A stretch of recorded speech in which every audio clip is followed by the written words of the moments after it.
Hoy nos toca el capítulo número 5 del primer libro de Samuel. Capítulo número 5 del primer libro de Samuel. Tiene por título El arca en tierra de los filisteos. Padre Dios Todopoderoso, leemos tu preciosa palabra en el nombre del Señor Jesucristo. Amén. Cuando los filisteos capturaron el arca de Dios, la llevaron desde Ben-Ezer a Asdod, y tomaron los filisteos el arca de Dios y la metieron en la casa de Dagón y la pusieron junto a Dagón. Vamos aquí a detenernos un momento. Recuerden que en el devocional pasado el pueblo de Israel entró en guerra. Había entrado en guerra con los filisteos. Recuerden que fueron la primera vez y los filisteos los derrotaron. Hubieron una cantidad de muertos y luego dijeron ellos, bueno, vamos a llevarnos al combate, a la guerra, el arca, para que el Señor esté con nosotros y nos dé la victoria. Ellos se llevaron el arca de Dios a la guerra y volvieron a perder. Fueron derrotados, salieron huyendo y muchos murieron. Y los filisteos capturaron el arca, se llevaron el arca a sus tierras. Entonces aquí nos quedamos. Cuando los filisteos capturaron el arca de Dios, la llevaron desde Ben-Ezer a Asdod, y tomaron los filisteos el arca de Dios y la metieron en la casa de Dagón y la pusieron junto a Dagón. Recuerden que Dagón era el dios que ellos adoraban. Para que recordemos un poquito más, cuando el pueblo de Israel perdió, fueron derrotados, uno quedó allí y fue a llevar las noticias de lo que había sucedido, que fue donde habían muerto los dos hijos de Elí en la guerra. Y cuando Elí escuchó que le dieron la noticia que había muerto sus dos hijos, y cuando le dijeron que habían capturado el arca del pacto, él se cayó de la silla donde estaba, hacia atrás. Dice la Biblia que se esnucó y murió. O sea que murió Elí, murieron los dos hijos el mismo día, y una de las nueras de Elí se le adelantó el parto. El bebé nació, un varón, pero la nuera murió. Entonces aquí seguimos narrando que los filisteos capturaron el arca de Dios y lo llevaron a Ben-Ezer a Asdod, y tomaron los filisteos el arca de Dios y la metieron en la casa de Dagón y la pusieron junto a Dagón, el dios que ellos adoraban, el dios de los filisteos. Fíjense que la pusieron en la casa de Dagón, donde tenían esa deidad que la adoraban. Allí pusieron el arca con su Dios. La metieron en la casa de Dagón y la pusieron junto a Dagón. Y cuando al siguiente día los de Asdod se levantaron de mañana, he aquí Dagón postrado en tierra delante del arca de Jehová, y tomaron a Dagón y lo volvieron a su lugar. De verdad que esto aquí es asombroso, porque el pueblo de Israel estaba triste, el pueblo de Israel estaba mal, porque habían toda la mortandad que hubo, habían salido derrotados, y lo más terrible, lo más peor, que se habían llevado el arca, que para ellos el arca era, wow, o sea, era que Dios estaba con ellos, la presencia de Dios estaba con ellos, y el hecho de ya no tener el arca, estamos solos, sin la presencia de Dios, sin el respaldo de Dios ni nada. Era algo terrible. Entonces, para que vean cómo se defiende Dios solo. Dios no necesita ayuda de nadie. Dios es Dios. Dios es Dios. Y mientras los demás estaban allí mal, desesperados, tristes, porque ya no tenían la presencia de Dios, el arca, miren cómo Dios mismo, Él es Dios y Él se defiende solo. Lo metieron allí, en la casa donde adoraban a Dagón, el dios de los filisteos, y lo pusieron allí. ¿Y qué pasó? Y cuando al siguiente día los de Asdod se levantaron de mañana, he aquí Dagón postrado en tierra delante del arca de Jehová. ¡Wow! Increíble. Ni una estatua. Delante de él dice la palabra de Dios que se dobla toda rodilla. Delante de Jehová se dobla toda rodilla. No hay nada que no se humille delante de Dios. Mire, hasta una estatua. Eso es increíble. Y cuando al siguiente día los de Asdod se levantaron de mañana, y aquí Dagón postrado en tierra delante del arca de Jehová. Y tomaron a Dagón y lo volvieron a su lugar, lo acomodaron, lo levantaron y lo acomodaron. Y volviéndose a levantar de mañana al siguiente día, he aquí que Dagón había caído postrado en tierra delante del arca de Jehová, nuevamente. Y la cabeza de Dagón y sus palmas de sus manos estaban cortadas sobre el umbral, habiéndole quedado a Dagón el tronco solamente. Wow. Esta vez el Señor o los ángeles de Dios, porque hay quienes ejecutan todas esas cosas, son los ángeles de Dios, decapitaron a Dagón y le cortaron sus manos. Fíjense, cayó Dagón, le decapitaron la cabeza y le cortaron sus manos. Fíjense que Dios se defiende solo. Dios es Dios. Dios creó los cielos, la tierra, todas las cosas que en ella hay. Dios no necesita ayuda. Y muchas veces nosotros pensamos de que podemos ayudar a Dios. Y no nos imaginamos, no nos enfocamos de que Dios siempre tiene todo bajo control. Siempre he dicho eso. No importa la situación que estemos viviendo, no importa las circunstancias, no importa el desierto, no importa la aflicción. Dios tiene todo en sus manos y Él sabe lo que está haciendo. Muchas veces queremos ayudarlo a Él, Él no necesita ayuda de nadie. Él es Dios y Él solo todo lo puede, Él todo lo sabe. Por eso que la Biblia dice que Él es omnipotente, omnipresente, omnisciente. Nosotros somos los que necesitamos ayuda. Nosotros somos los que necesitamos de Él. Y fuera de Él nosotros no podemos vivir. Pero Dios es Dios. Y a Él no necesita que nadie le ayude, porque Él lo hace todo. Y siempre tiene todo en sus manos. Si está permitiendo algo es por una razón. No es porque la situación esta que estoy viviendo no se me termina, porque Dios no interviene. No, Dios está viendo. Si Dios está permitiendo que usted viva lo que está viviendo, algún motivo es, porque Dios es un Dios de propósitos. Dios es un Dios de propósitos. Sea valiente, pídele a Dios fortaleza y que le ayude a entender por qué está viviendo lo que está viviendo. José vivió cosas terribles vivió José. Adolescente, se dice que tenía como 17 años, cuando los hermanos lo vendieron. Y prácticamente toda su juventud, todo, pasó en proceso. Pasó siendo procesado. Pasó siendo procesado. Un poquito más de 30, ya cuando Dios lo levantó, a que se cumpliera en él lo que él había dicho desde que estaba adolescente. Él quedó como gobernador de Egipto. Y toda su vida fue procesado. Y cada uno de nosotros tenemos que ser procesados. Pero no sé qué es lo que sucede, que a nadie le gusta sufrir. Y nosotros somos como jarras moldeadas por el alfarero, que es el Señor Jesucristo. Él nos moldea a nosotros, y claro, cuando se habla de moldear, eso duele. Tiene que moldear nuestro carácter, tiene que hacernos madurar espiritualmente, nos va formando. Todo eso duele, porque tiene que quitarnos impureza, tiene que quitar todo lo que está mal. Y allí nos va formando, y todo eso duele. Todo eso duele. Pero tenemos que confiar en Él. Tenemos que confiar en Él, que Él sabe lo que está pasando. Él sabe el por qué lo está permitiendo. Él es Dios.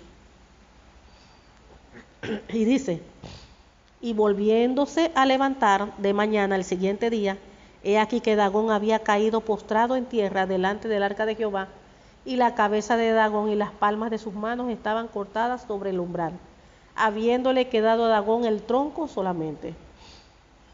Por esta causa los sacerdotes de Dagón y todos los que entran en el templo de Dagón no pisan el umbral de Dagón en Asdod hasta hoy. Y se agravó la mano de Jehová sobre los de Asdod, y los destruyó y los hirió con tumores en Asdod y en todo su territorio. Fíjense, ¿no? Ellos se robaron, tomaron el arca, derrotaron a los filisteos, derrotaron a los hijos de Israel, al pueblo de Israel en la guerra, se llevaron el arca, pero como estamos diciendo, Dios se defiende solo. Ay, Dios mío, miren. Por ellos haber tomado el arca, fíjense cómo las consecuencias vino, ¿no? Cuando uno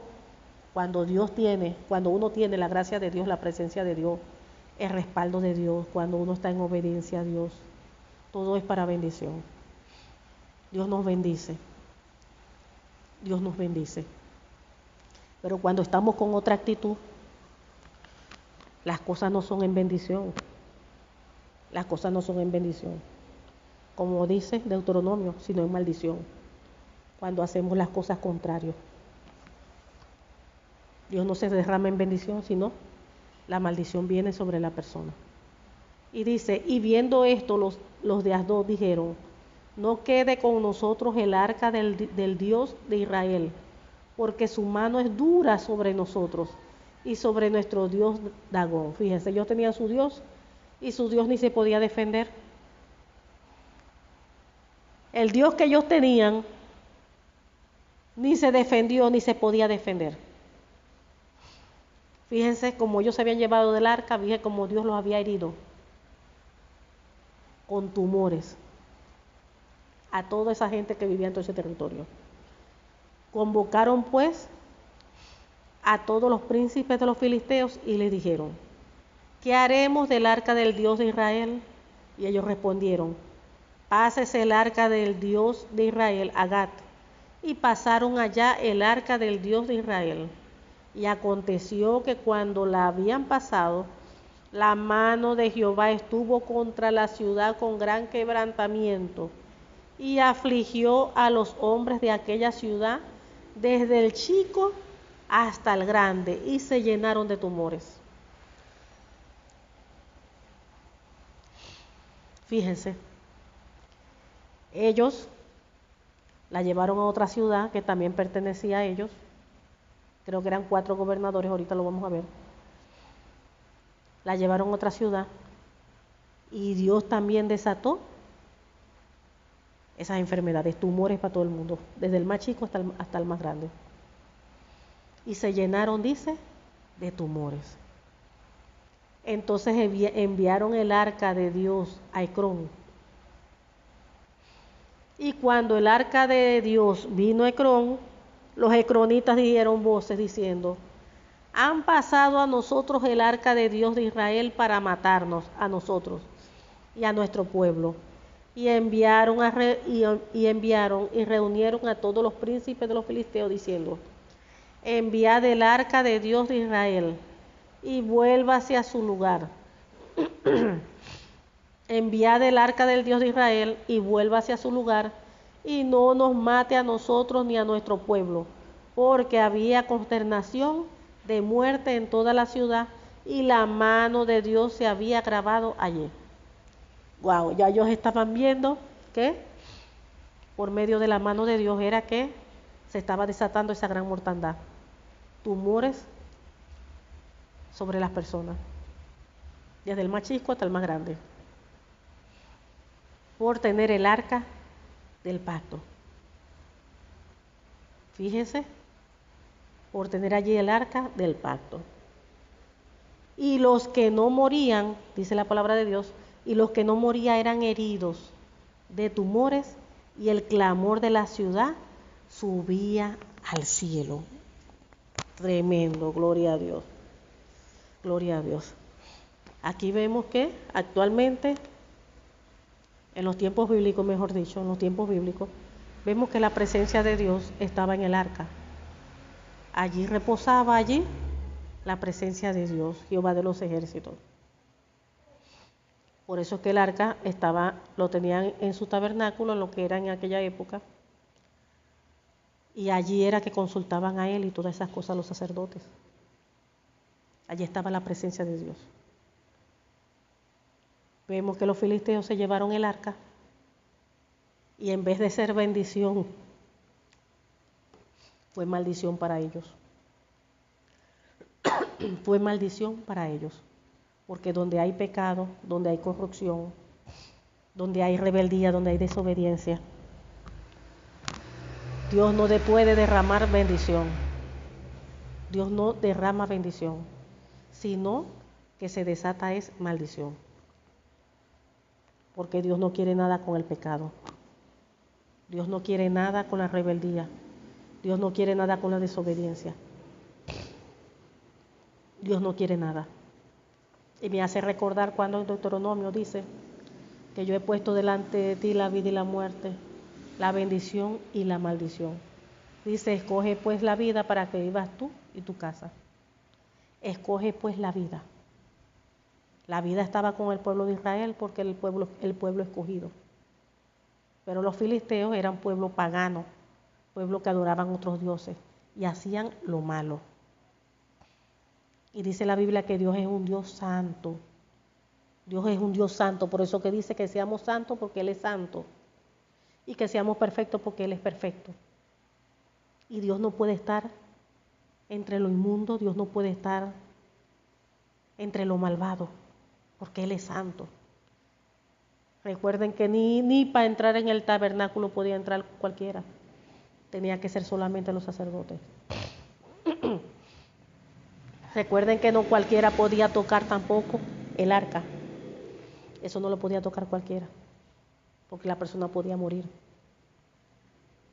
Solamente los sacerdotes, las personas asignadas, podían tocar el arca. Y solamente podían entrar al lugar santísimo la persona asignada.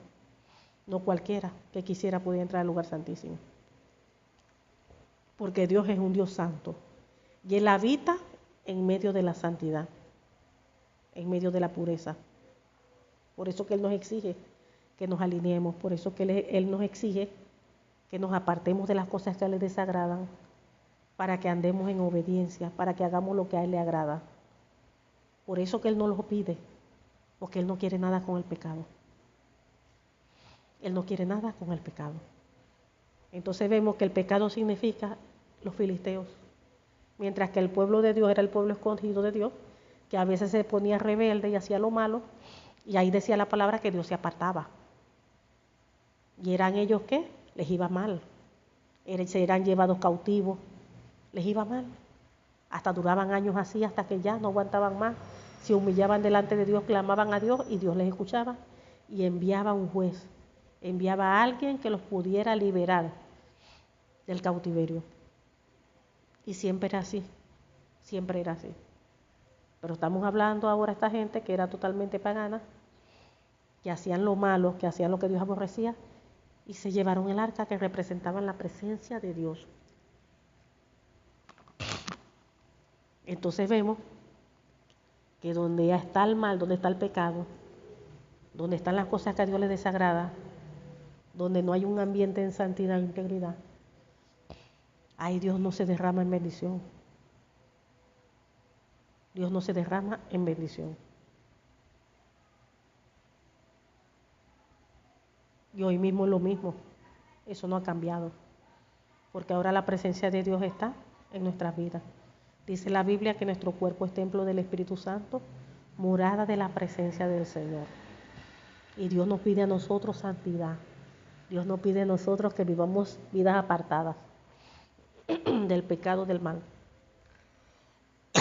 Dios nos pide a nosotros que seamos perfectos como Él es perfecto, que seamos santos como Él es santo, que nos santifiquemos día a día. Eso Él nos lo pide a nosotros. Entonces, cuando nosotros vivimos recto, cuando nosotros andamos en obediencia, cuando nosotros buscamos agradar al Dios vivo, a nuestro Padre, el Todopoderoso, Él se derrama sobre nosotros en bendición. Como dice Deuteronomio, esas bendiciones nos persiguen y se hacen notorias, manifiestas en nuestras vidas, en nuestro hogar, en nuestra familia. Pero cuando vivimos vidas de desorden, que no vivimos alineados a la palabra, que sabemos que hay áreas que todavía no lo hemos sometido al Señor, le tenemos puerta abierta al enemigo,